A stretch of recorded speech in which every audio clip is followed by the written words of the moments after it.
First of all, I want to point the idea behind using of Python virtual environments. Why do we need them? Of course, we can use a system Python installation that was installed on the level of your system, and all needed Python packages we can also install on the system level. And let's suppose that in one day you found on GitHub an interesting Django project and you wanted to check it, how it works, what it does, and so on.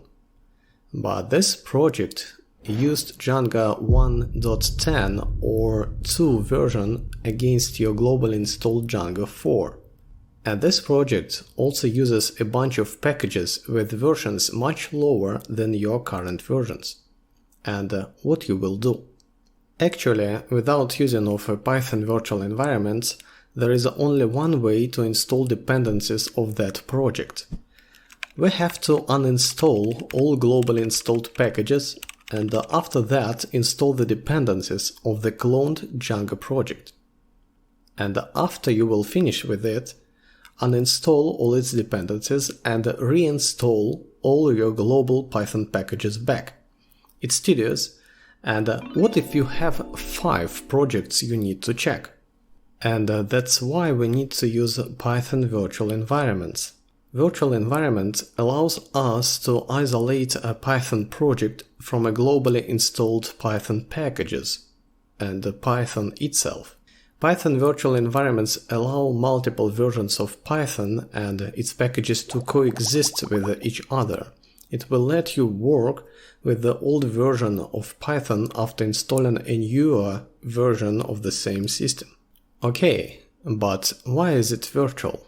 A virtual environment is just a directory tree which contains Python executable files and other files which indicate that it's a virtual environment. And in fact, technically, there is no any isolated environment.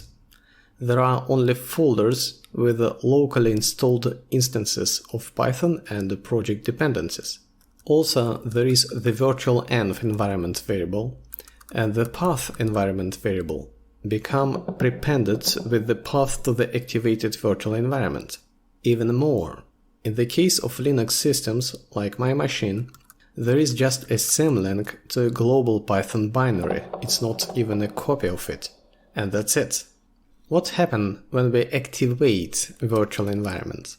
Let's save all environment variables to a file when the virtual environment is not activated. Then let's activate it and again let's save all environment variables to another file and then let's compare them. And we can see that the value of the virtual env variable is the path to the directory of the Python virtual environment that was activated. And the path variable is prepended with the path to the activated virtual environment. And that's it.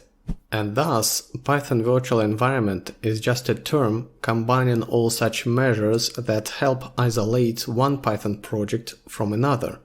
I got the Telegram channel where you can find some useful or entertaining posts. If you like this video, please leave a like and leave a comment if you have questions or suggestions. Thanks for watching.